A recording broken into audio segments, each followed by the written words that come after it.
আসসালামু আলাইকুম। খাদিজাস কিচেনে আপনাদের সবাইকে স্বাগতম। আশা করি সবাই ভালো আছেন। প্রতিদিনের মতো আজকেও নিয়ে এসেছি খুবই মজাদার একটি রেসিপি। আজকে আমি আপনাদের তৈরি করে দেখাবো বেবি নান। বাচ্চাদের জন্য খুব সহজেই নরম তুলতুলে নান রুটি তৈরির রেসিপি আমি আজকে দেখাবো। চলুন শুরু করা যাক। বেবি নান তৈরির জন্য প্রথমে আমি একটি বাটিতে 1 কাপ পরিমাণ লিকুইড দুধ নিয়েছি। এর মধ্যে দিয়ে দিচ্ছি 1 চা চামচ পরিমাণ চিনি। আর আমি ইস্ট নিয়েছি, ড্রাই ইস্ট। এখানে আমি ইস্ট দিয়ে দিব 1 টেবিল চামচ পরিমাণ। আমি এখানে দুধটা কিছুটা গরম করে নিয়েছিলাম, হালকা গরম। এবারে এইভাবে দুধটার মধ্যে ইস্ট দিয়ে রেখে দিব 10 মিনিটের জন্য। 10 মিনিটে ইস্ট অ্যাক্টিভ হয়ে যাবে। তারপর আমি রুটিটার খামির তৈরি করব। ফিরে আসছি 10 মিনিট পর। দেখুন 10 মিনিটে ইস্টটা অ্যাক্টিভ হয়ে গিয়েছে। ইস্ট অ্যাক্টিভ হলে এরকম ফেনা ফেনা দেখা যাবে, তখনই বুঝতে পারবেন যে ইস্টটা ভালোভাবে অ্যাক্টিভ হয়ে গিয়েছে। আর ইস্ট যদি অ্যাক্টিভ না হয় তাহলে কিন্তু আপনি এই বেবি বানটা তৈরি করতে পারবেন না। এবারে চলুন দেখে নেই পরবর্তী স্টেপ। এবারে আমি একটি মিক্সিং বোল নিয়েছি। এর মধ্যে দিয়ে দিচ্ছি ময়দা। আমি 2 কাপ ময়দা নিয়েছি। স্বাদ মতো দিয়ে দিচ্ছি লবণ। গুঁড়া দুধ দিয়ে দিচ্ছি 3 টেবিল চামচ পরিমাণ। গুঁড়া দুধের পরিবর্তে আপনারা লিকুইড দুধটা একটু বাড়িয়ে দিতে পারেন। সয়াবিন তেল দিয়ে দিচ্ছি 2 টেবিল চামচ পরিমাণ। এবারে এই সবগুলো উপাদান একসাথে ভালো করে মাখিয়ে নিতে হবে। মাখিয়ে নেওয়া হয়ে গিয়েছে। এখন আমি যে লিকুইড দুধের মধ্যে ইস্ট অ্যাক্টিভ করে রেখেছিলাম সেইখান থেকে অল্প অল্প লিকুইড দুধ আমি এই খামিরটার মধ্যে দিয়ে দিব। সবটা একসাথে দিতে যাবেন না, অল্প অল্প করে দিতে হবে। অল্প অল্প দুধ দিয়ে এইভাবে হাত দিয়ে মাখিয়ে ডোটা তৈরি করে নিতে হবে।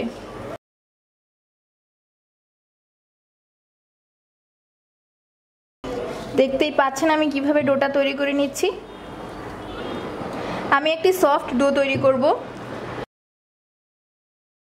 নান রুটির জন্য কিন্তু ডোটা একদম সফট হতে হয়। প্রথমে মাখার সময় এরকম স্টিকি থাকবে, ডোটা হাতের সাথে লেগে আসবে, কিন্তু আস্তে আস্তে যখন কিছুক্ষণ মেখে নেবেন তখন আর এই স্টিকি ভাবটা থাকবে না, ডোটা একদম সফট হয়ে যাবে। এইভাবে আমি কিছুক্ষণ ভালো করে ময়ান করে নিচ্ছি। আর আমার কিন্তু আর লিকুইড দুধটা অ্যাড করতে হবে না। 1 কাপ লিকুইড দুধ থেকে আমার এতটুকু পরিমাণ লিকুইড দুধ বেশি হয়েছে, এটা আমি ইউজ করব না। এবারে আমি খুব ভালো করে ডোটা ময়ান করে নিচ্ছি। দেখুন আমি ভালো করে ময়ান করে ডোটা রেডি করে নিয়েছি। এখন আমি ডোটাকে রেস্টে রেখে দেবো। তার জন্য এর উপরে আমি কিছুটা তেল দিয়ে দিচ্ছি। এবারে তেলটা এইভাবে মাখিয়ে দিচ্ছি। এখন একটি ঢাকনা দিয়ে একটু গরম স্থানে রেখে দেব ঠিক 1 ঘন্টার জন্য। 1 ঘন্টায় ডোটা সেট হয়ে যাবে। তারপর আমি বেবি নানগুলো তৈরি করব। ফিরে আসছি 1 ঘন্টা পর। দেখুন ডোটা ফুলে একদম ডবলের চেয়ে বেশি হয়ে গিয়েছে। আমি এখন আরও কিছুক্ষণ হাত দিয়ে ভালো করে ময়ান করে নিচ্ছি। আমি আর 1 থেকে 1.5 মিনিট খুব ভালো করে ময়ান করে নিব। দেখুন আমি খুব ভালো করে ডোটাকে ময়ান করে নিয়েছি। এখন আমি একটি কাঠের পিঁড়ির উপর ডোটাকে নিয়ে নিয়েছি। এবার আমি লেচি কেটে নিব। 2 কাপ পরিমাণ ময়দা দিয়ে আমি 6টি রুটি তৈরি করব। আমি লেচিটাকে সমান 6 ভাগে ভাগ করে নিচ্ছি। ভাগ করে নিয়েছি। এখন প্রতিটা লেচিকে আমি এরকম ভাবে রাউন্ড করে নিব। ঠিক এইভাবে সবগুলো লেচি আমি তৈরি করে নিচ্ছি। দেখুন আমি কিভাবে করছি।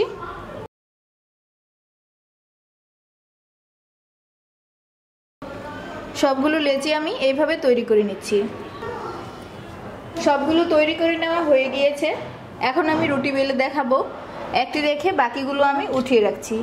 আর অবশ্যই ঢাকনা দিয়ে ঢেকে রাখতে হবে লেচিগুলোকে, তা না হলে উপর দিকটা শুকিয়ে যাবে। এবারে এই লেচিটা দিয়ে আমি রুটি তৈরি করব। কাঠের বেলুনের সাহায্যে আমি জাস্ট বাড়িতে যেভাবে নর্মাল রুটি তৈরি করি সেইভাবে বেলে নিচ্ছি।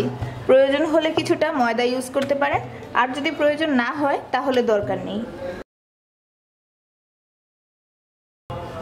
রুটিটা আমি বেলে নিয়েছি।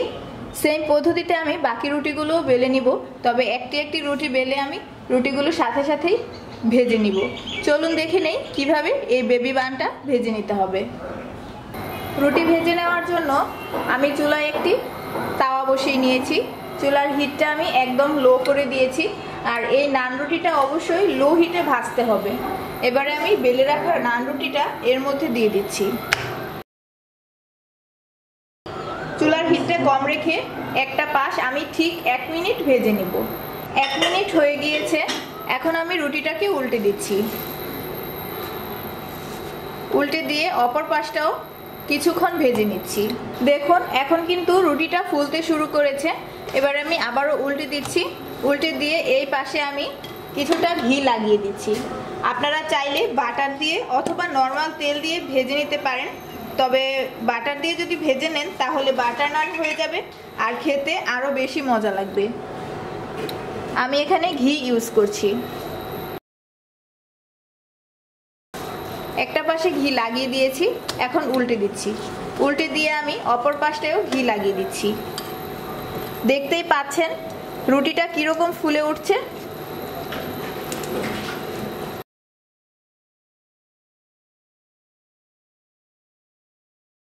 এখন এইভাবে সব দিকটা আমি ঘুরিয়ে ঘুরিয়ে নিজের পছন্দ মতো কালার করে ভেজে নিচ্ছি। আর অবশ্যই একটু সময় নিয়ে আস্তে আস্তে রুটিটা ভাজতে হবে, তাহলে ভিতর পর্যন্ত ভালোভাবে কুক হবে। দেখতেই পাচ্ছেন দুই পাশেই খুব সুন্দর কালার চলে এসেছে, তার মানে আমার রুটিটা এখন ভাজা হয়ে গিয়েছে। আমি এই রুটিটা তুলে নিচ্ছি, আর সেম পদ্ধতিতে বাকি বেবি নানগুলো আমি ভেজে নিচ্ছি।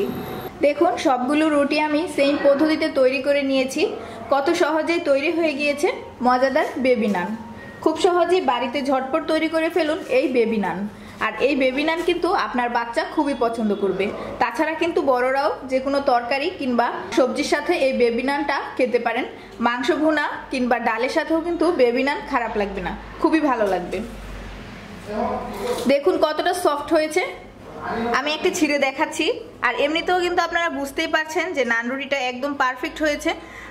আমি তারপরও ছিঁড়ে দেখাচ্ছি ভিতর দিকটা কতটা তুলতুলে হয়েছে দেখানোর জন্য।